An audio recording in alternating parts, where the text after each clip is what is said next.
Pois é, Amadeu, a gente até tinha mostrado aqui no Jogo do Poder trechos do depoimento do Marcelo da Silva Vieira à Polícia Federal, dizendo que, inclusive, recebeu telefonema do ex-presidente Jair Bolsonaro sobre as joias, né? Ele foi ali intimado pelo Mauro Cid a assinar um documento que seria enviado para a Receita Federal pedindo a incorporação das joias ao acervo da presidência e se negou a fazer isso. Pois bem, hoje ele foi alvo de operação de busca e apreensão da Polícia Federal, que foi até a sua casa no Rio de Janeiro. Ele é militar da reserva, capitão de corveta do Exército, e lá a Polícia Federal fez a apreensão de celular, do celular dele e também de outros documentos. A polícia quer registros dessas conversas que ele teve com Mauro Cid, com Bolsonaro, como é que eles faziam a classificação desses presentes que eles recebiam, porque ele era o chefe desse gabinete de documentação histórica, então era responsável por separar aquilo que era do acervo da presidência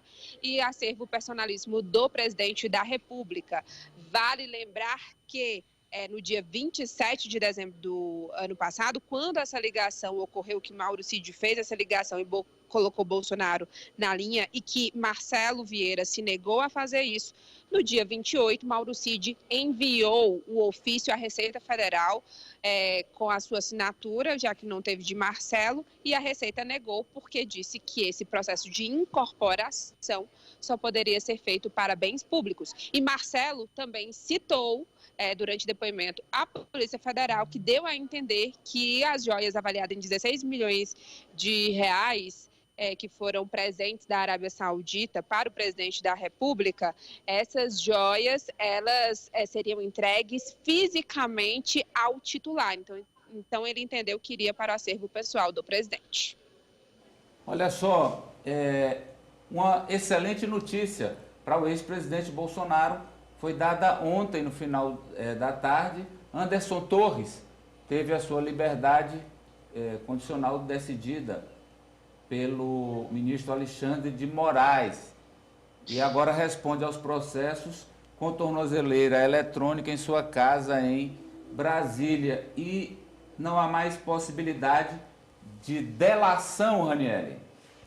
Pelo menos foi o que o advogado dele disse agora há pouco, aqui em Brasília. O Marnovic é o advogado dele, novo advogado, e que foi bem claro ao classificar os atos golpistas do dia 8 de janeiro como baderna e, inclusive, elogiou o trabalho do Supremo Tribunal Federal nesses julgamentos que têm tornado réus os acusados pela PGR.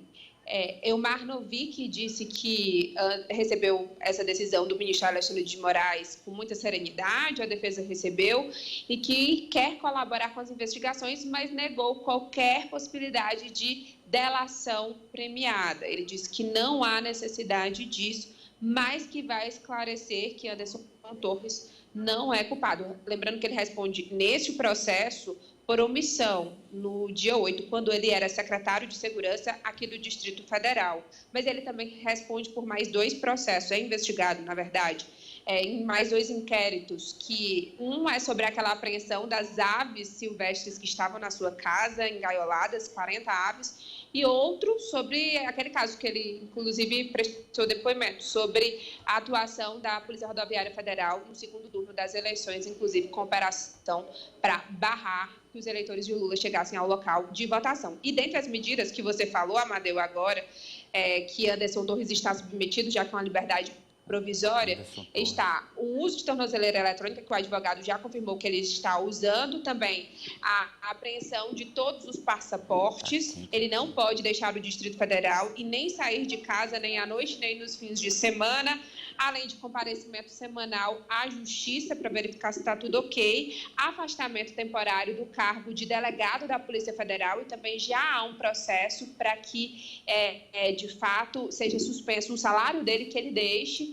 a Polícia Federal, e suspensão também do uso de armas de fogo, inclusive as funcionais, e proibição das redes sociais, de uso das redes sociais, e também contato com os investigados no processo. Vamos falar agora da CPMI, desses atos golpistas, da tentativa de golpe fracassada do 8 de janeiro, porque as bancadas já deliberaram sobre os integrantes da CPI, Ranieri. Estão fazendo isso aos poucos. Esses que eu apresento para vocês foram os que eu apurei. A Vamos lá. previsão para a instalação dessa comissão parlamentar mista de inquérito dos atos do dia 8 está prevista para a próxima quarta-feira, dia 17, e os que eu apurei estão aí na tela de vocês.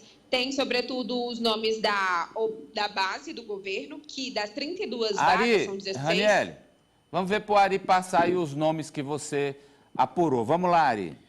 Federação PT, PCdoB e PV indicou Rubens Pereira Júnior, do PCdoB do Maranhão, Rogério Corrêa, do PT de Minas, e Jandira Fegali, do PCdoB do Rio de Janeiro. Os suplentes são Arlindo Quinalha, do PT de São Paulo, Carlos Veras, do PT de Pernambuco, e Adriana Acorce, do PT de Goiás. Já a oposição indicou o delegado Alexandre Ramagem, do PL do Rio, André Fernandes, do PL do Ceará, Felipe Barros, do PL do Paraná, e como suplentes, Eduardo Bolsonaro, do PL de São Paulo, Nicolas Ferreira, do PL de Minas, e Marco Feliciano, do PL de São Paulo. Eita, time!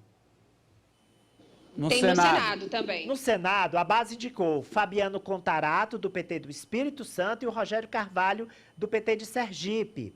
A oposição indicou o Eduardo Girão, do Novo do Ceará, Magno Malta, do PL do Espírito Santo, e Damares Alves, do Republicanos de Brasília. Os suplentes são Flávio Bolsonaro, do PL do Rio, Jorge Seife, do PL de Santa Catarina, e Cleitinho Azevedo. Pois não, Raniele, que você complementa. Tem uma forte atuação nas redes sociais. Pode complementar. Não, é isso. Os nomes são esses, são 16, por enquanto, né? São 16 vagas para a Câmara, 16 vagas para o Senado. A base, por enquanto, está com 20 vagas, ou seja, a maioria. A oposição com 12. Portanto, eles estão tentando ali, inclusive, ter a presidência. Apurei com fontes que o deputado federal André Fernandes, que foi o autor desse pedido de CPMI, que é do PL do Ceará, que está como titular, é o cotado para ser o presidente, ele vai lutar para isso, mas o governo está de olho nesse cargo da presidência e da relatoria, que são os mais importantes. O vice-presidente pode ser, inclusive, da oposição, que foi o que eu apurei. E que o PT, a federação, né, liderada ali por Zeca Disseu, vai se reunir, esse encontro deve ser na segunda e na terça, antes da instalação da CPMI, para traçar ali uma estratégia para conseguir, de fato, colocar ali os seus principais aliados nesses cargos importantes, porque o governo quer, em estratégia, combater essa narrativa de que teve omissão por parte deles, assim, que, na verdade, o golpe foi orquestrado, de fato, pelos aliados de Bolsonaro. Vamos ouvir aqui o pleno. Eu queria só, Nájila, que você separasse uma imagem do deputado André Fernandes, que é justamente sobre isso que eu queria perguntar para